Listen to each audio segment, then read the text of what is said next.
I'm so proud of the campaign that we've run. We have stayed positive and we've stayed focused. We focused on our team and on our vision, and Yukoners rewarded us for that. So to our entire campaign team, candidates, and everyone in this room, thank you. The results of this election show very clearly that Yukoners want a change. They want a change to address our housing crisis. They want our healthcare infrastructure to keep up with our population growth and our health system to meet the needs of all Yukoners, regardless of what community they live in. They've told us they want to see the downtown core of Whitehorse cleaned up and made safe, and for changes in our judicial system to offer justice for victims, to ensure that those who break the law are held accountable. And they've told us that we need to get our economy back on track, to put growth of the private sector at the forefront of our agenda. The Yukon government should no longer be an impediment to the growth of the private sector. It should create the conditions for growth, focus on doing what governments do well, and get out of the way of private industry. Yes. Yukoners have told us that they want to see this change, and the good news is that change is here. The next 4 years will require some difficult decisions, the tackling of some big challenges, and navigating the instability that has come to define the world today. And we know that we can't do that alone. We need to do that by working with other levels of government, the federal government, First Nations government, and municipal governments to face those challenges. Through this election, Yukoners have entrusted us, myself and those Yukon Party candidates, many of whom are here tonight, that were elected, with the task of leading us through those challenges. And for that, I'm extremely grateful and proud. A huge thank you to Brittany's family for taking me in, even though being related to me comes with a whole bunch of unexpected baggage. I love you as well. And last but certainly not least, I'm grateful to my own family, to Brittany, London, and Dawson. It goes without saying. London. Dawson. He named his boy after a city in the north. Yeah, he sure did. Yep. I think it goes without saying that I couldn't do any of this without your support, patience, and love. I'm especially thankful for Brittany's willingness to show restraint in her comments on social media and for her willingness to carry grudges on my behalf. And to London and Dawson for always cheering for me as well. Love you lots. Aww. Tonight, I think it's important that we celebrate our shared accomplishment. But it should not be far from any of our minds that the work to deliver the change that Yukoners have asked for starts immediately.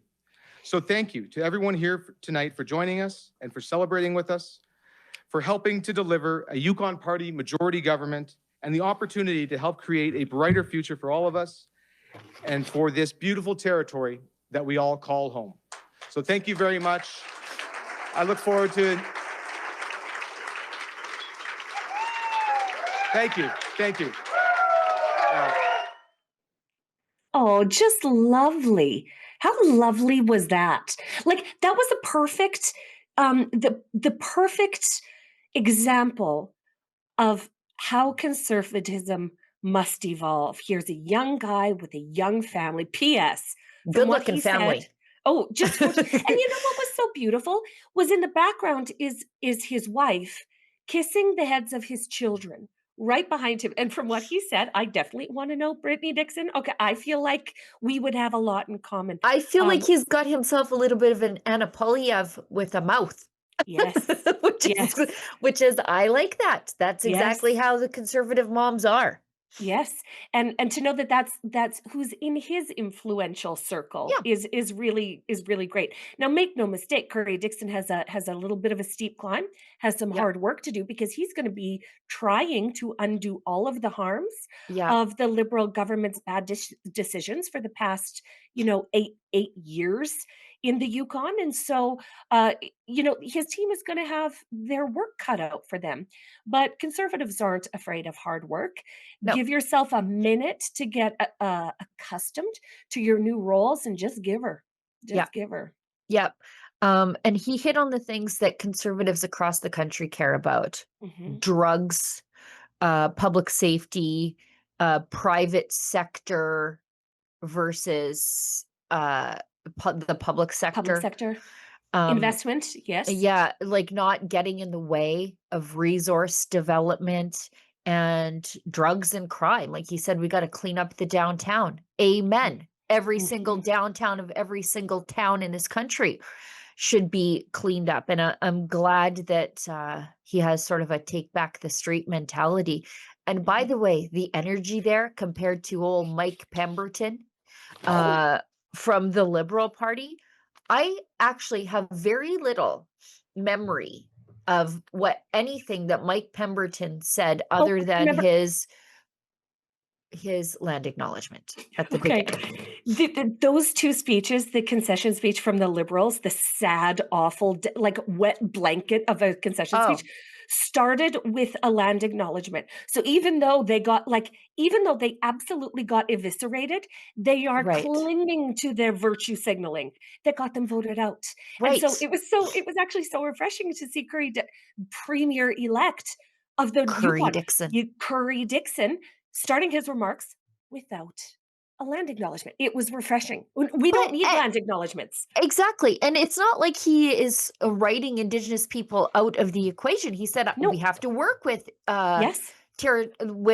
municipal governments, Indigenous governments to get this province, or Yep. pardon me, the territory back Territory. on track. That's reconciliation, working with them, Yes, it seeing what is. their community needs, and then delivering on those. And I am of the mind that Indigenous communities need what every community needs: Well, if public you safety, yes. investment, jobs, paved Yeah. roads, Yeah. you know? If you think of land acknowledgements, like Mike Pemberton did last night, the liberal Mike Pemberton did last night, it sounds like he's bragging. You know what I mean? Every time that there is a land acknowledgement, I it know. sounds like that person is bragging for the terrible things they did, and Right. that's how I perceive them. Right, for sure. Now let's Mhm. so anyways, exciting times. And I can't wait to see what this means for the West to have an ally in a territorial government. Very exciting. You know, they do have access to tidewater up there. Just a thought. Oh, Sheila, are you saying that the Yukon would be an ideal partner for the province of Alberta and the province of Saskatchewan to Oh, solve our landlockedness? yeah, well, it would be nice. I mean, considering if BC says no, we'll just keep going north. I Like mean, we'll it's an just option now. it's an option now, except we've got that tanker ban. Well, no. For now. If we For can get now. it to the Yukon, we can get it to Alaska, and that's what I'm going with, okay? We're Yeah. going You north. know, I don't care if we put it in an Alaska tanker and it goes south. I mean, there's I no like ban on by the way, there's no ban on Alaskan tankers. It's just I like Canadian tankers. I like northern trade routes. I like southern trade routes. Yeah. We gotta well, with this new government in place in the Yukon, the chance of that happening is just exponentially increased overnight. I So think a lot can of things just got on the table oh yeah, overnight. yeah. Let's hear what Pierre Polyev has to say, Mm, because a lot of the things that Currie Dixon said sound very similar to what Pierre Polyev's been saying. Big win from the Klondike. Congratulations to Premier Designate Currie Dixon and the Yukon Party team on earning a strong majority mandate from the voters. Let's work together for jobs that pay more and homes and food that cost less for all Yukoners. amen. I also saw, and I'm very sorry that I didn't notice at the time, Ted LeKing. I think he used to work in communications for the former premier, like the Premier Kozlowski. He was elected MLA. So very Is exciting. He's a good dude. huh, Yeah. excellent. Daniel Smith says congratulations to Premier-elect Currie Dixon and his Yukon party on their majority government victory. I'm looking forward to working with the new Premier-elect to build stronger partnerships in Western Canada. Hmm. Um, Indeed. and Scott Moe. Congratulations to Currie Dixon on being sworn in. Was he sworn in? I don't think he was sworn in. He was just elected. Scott Moe, just a quick sec. We You need jumped to the gun there, buddy. we need to really look at who's crafting these tweets because number one, you didn't tag Currie Dixon, which is the ex faux. Exactly. Okay. If you are congratulating the premier elect of the Yukon, you tag their account to make them visible to And he all of your wasn't sworn followers. in. He was not sworn in. He was elected. last Unless night. something happened between like midnight and 8 a.m. that I don't know about. It's like shotgun swearing in. Yeah. Bam! He's in the building. In any case, the sentiment is very nice. Scott Moe just might want to instruct your social media team to be more careful. But this is a really nice sentiment. And yes, the opportunity for Scott Moe to make relationships with the new government in the Yukon is absolutely on the table now. And if Scott Moe does anything really, really well, it is develop trade relationships. Yeah. He is excellent at that. I don't know if Scott Moe has given any thought to what he wants to do like after he's done being Premier of Saskatchewan, but I would suggest that he would stay our absolute Saskatchewan trade ambassador, because he does an absolutely magnificent job. And Saskatchewan, we want Saskatchewan products to be open to the world. So yeah, I look forward to Scott Moe visiting the Yukon. Yeah, I mean, he could get the office across the hall from Nathan Cooper, who is Alberta's envoy in Washington, who is working Oh, with the Trump administration. Just get the office across the hall, and they could he'd just be the Western Canadian bloc. he'd be so good at it. I'm telling you. Yeah. And we need to keep this economic momentum going. Yeah. Yeah. Let's go to Doug Ford's markedly different reaction to Currie Dixon winning. Thank you for digging this up. Ooh. Doug Ford says something the other premiers didn't. Noticeably absent. Doug Ford says, congratulations to Currie Dixon and the Yukon Party on last night's election victory. Looking forward to working together to strengthen ties between Yukon and Ontario. Okay, fine. I also want to thank Mike Pemberton for his partnership throughout his time as premier, including on priorities like unlocking free trade within Canada. That's some serious arse kissing right there. The other premiers did not mention the form. No. Crazy. This is public liberal arse kissing via Doug Ford, or as we like to call him, man bear pig. Remember? Man bear pig. And I think I just put it in the chat, Olivia. Currie Dixon, somebody points out that Currie Dixon is absolutely nothing like Doug Ford, because instead of trying to sabotage the Conservative campaign, Currie Dixon worked to advance the Conservative campaign in the last election. And so this is March 25th of this year. This is what Currie Dixon was tweeting. Below is the letter I sent to Prime Minister Mark Carney last week, just before the federal election was called.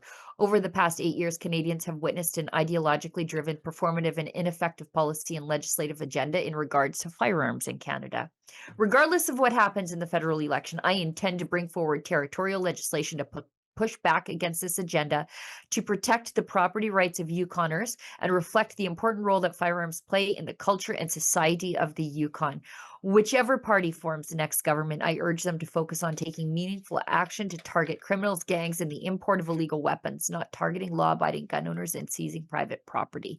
That's Currie Dixon on the warpath for the Conservatives in the last election, unlike Doug Ford, who did everything he could to sabotage them.